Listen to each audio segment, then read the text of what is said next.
What is going on, friends? Welcome into our review here on Mercado Airwaves of Stranger Things Season 3. I'm your host, Mike Mercado, and thank you for joining us on your 4th of July weekend or whenever you are checking out this review on our YouTube channel, our Facebook channel, and wherever you get your favorite podcast. But that is right, we finally got Season 3 of Stranger Things, and guys, I got to admit it completely. I was a little skeptical going into the season. I liked Season 2 a lot. I actually really enjoyed Season 2, but, everything compared to that phenomena that was Season 1 of Stranger Things, it was hard to live up to.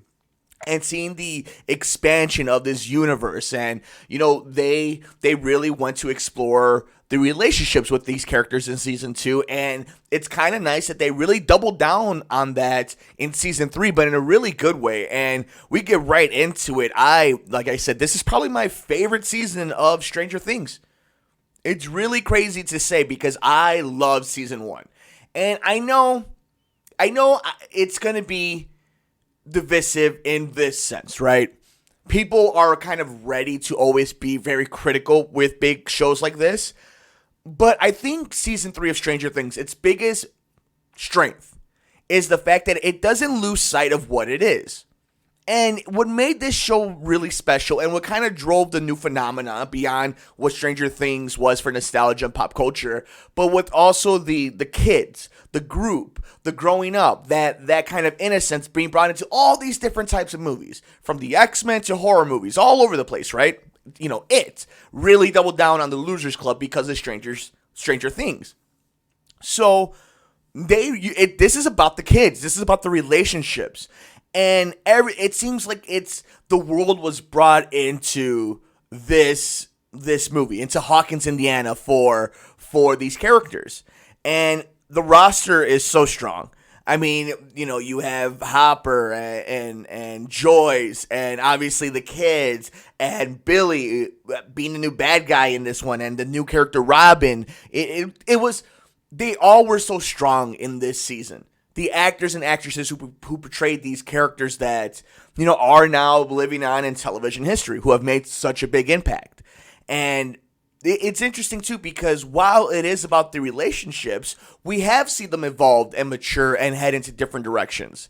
And it's something that I really appreciated from this season was a lot of true-to-heart conversation about growing up, about separating, about changing within yourself and within your own group of friends, and people coming, people going, people coming back. It's a weird dynamic that that to me really hit home. Like they really did a great job, and it goes to how awesome these young actors and actresses are, that you felt it, and you can feel that they feel like little friends off screen. And I definitely appreciated what they were going for beyond the magnitude of everything. When you're dealing with Russians and another dimension, monsters, and all this epic scope of narration, but what it came down to was it's a character season. It's about these people, about these families that are together and that have been together, have been going through a lot of stuff together.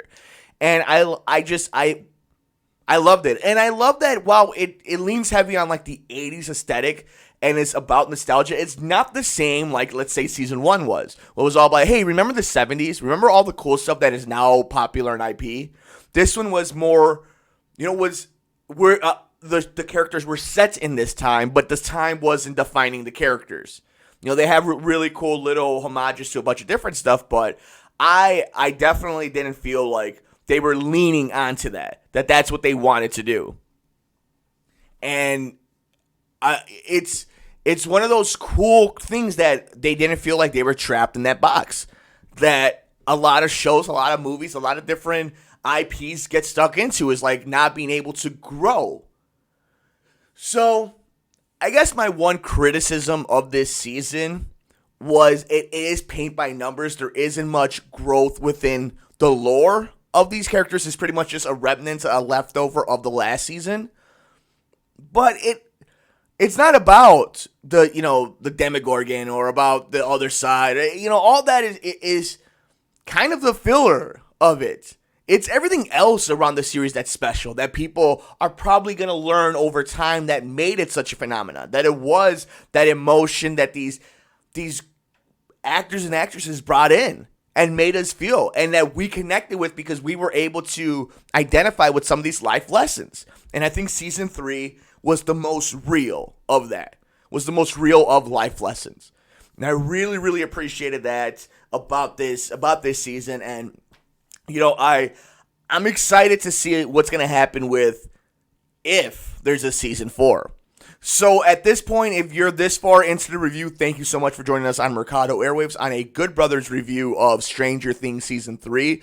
But I guess now is the best time to kind of give you the heads up. We're going to go a little bit more spoilers because we're going to talk about what could be in Season 4. So if you haven't finished all of Season 3 or you don't care about spoilers ahead for Stranger Things Season 3 in 5, 4, 3, 2, 1. And here we are for the spoilers. Yeah, that Jim Hopper is dead. He sacrifices himself to help destroy the machine that the Russians are using to get through into the other side. And I wonder in the very end when you hear the Russians are going to sacrifice the Russian prisoner to the Demogorgon, which they hint at when Erica and Dustin are in the facility with the big cage. They sacrifice that Russian guy. They say not the American. So it's either Jim who was transformed or like teleported somewhere else, and they're just swerving us. For all you wrestling fans, they're swerving us into thinking he's dead, or maybe it's the other guy that helps them break into, who was with Alexei. I can't think of his name right now, but that could be it. And I do appreciate the fact, first of all, that having the Russians as the main villains, as people villains, is actually really cool. Because it feels so much more sci-fi and of its time, of the 80s, of people being afraid of the Cold War. And I think I actually enjoyed that much more than just the scientist part of it. I think it was kind of cool to have that scary, the Russians are coming after them, and that Terminator Russian that they had the whole time. So, that I really enjoyed that. But Will and Joyce takes the entire family, and they have been uprooted. And yeah, it's Jonathan Byer, Will Byer and Joyce Byer move after Jim's death, and they take 11 with them. And we're now left with, Nancy and Jonathan aren't together anymore, but, they still seem like they're in a relationship, and they seem like they're probably stronger together. And, that was probably the weakest point to me in the last 2 seasons is the Nancy and Jonathan storyline. But I actually really enjoyed them in Season 3, so we'll see what happens to them moving forward. And then, obviously, you have Mike and 11 who aren't together anymore. And, and the group aren't together anymore. Will is gone. And now it's just Dustin and Lucas and Max and Dustin and all them. And, we're separated. And I think that's what I was getting at is this, it hit home. That's life. And, it could have been easy for the Duffer Brothers to just be like, whatever, give the audience what they want. The group always will stay together happily ever after. They'll all be sweethearts forever, and everybody will get married, and it'll be wonderful. It's not life. And they even kind of mention that in Jim's, letter to 11 before he dies. And, I think that's a great lesson. And it's also kind of true to as close as true to this story as you can be. We like the fact that it was in our world. How crazy, what if this happened to you in the little Midwest when you were growing up at this time? Eventually, no matter what, you have to grow up. You have to move forward. People move. Friends separate, especially at that age. And I love when they talk about some friends in that age group like girls. Some of them don't. Some of them like boys. Some of them don't. They deal with even legit sexuality of liking the opposite sex or liking your own sex. I think it's really interesting that they went there in a lot of this, and it wasn't forced. It was just there. It was part of the conversation. And, you could remember having conversations with your friends where you started liking girls or boys faster than some of your other friends and vice versa. And they mention that in here. They really go at that, and it just shows growing up, what it means. When Dustin comes back from summer vacation, what a month separated from your friends can mean, let alone moving. And Stranger Things just, I feel, lands that. And I really just, I can't believe how much I enjoyed season 3, especially compared to the rest of the series. I love season 1. Season 2 was really fun. I really enjoyed season 2. But this one I feel was the most complete season of the entire series.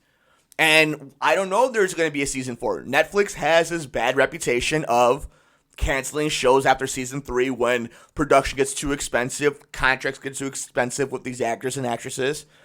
But they leave themselves open with that ending, and I think Jim is still alive. So I think this all comes to a head, and I think they will give them one more season.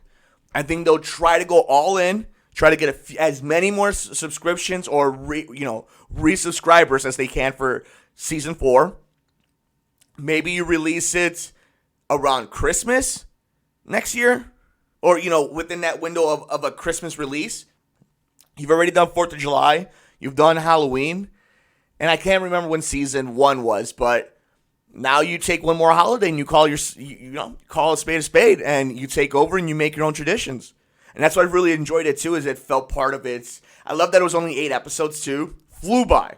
4th of July weekend, 8 episodes, flew by. Still had, and then you could still go play basketball, go barbecue, go fishing, whatever it was. Like, I had a busy 4th of July. I hope you guys all had a fun one. But it was amazing to have that to start your 4th of July holiday.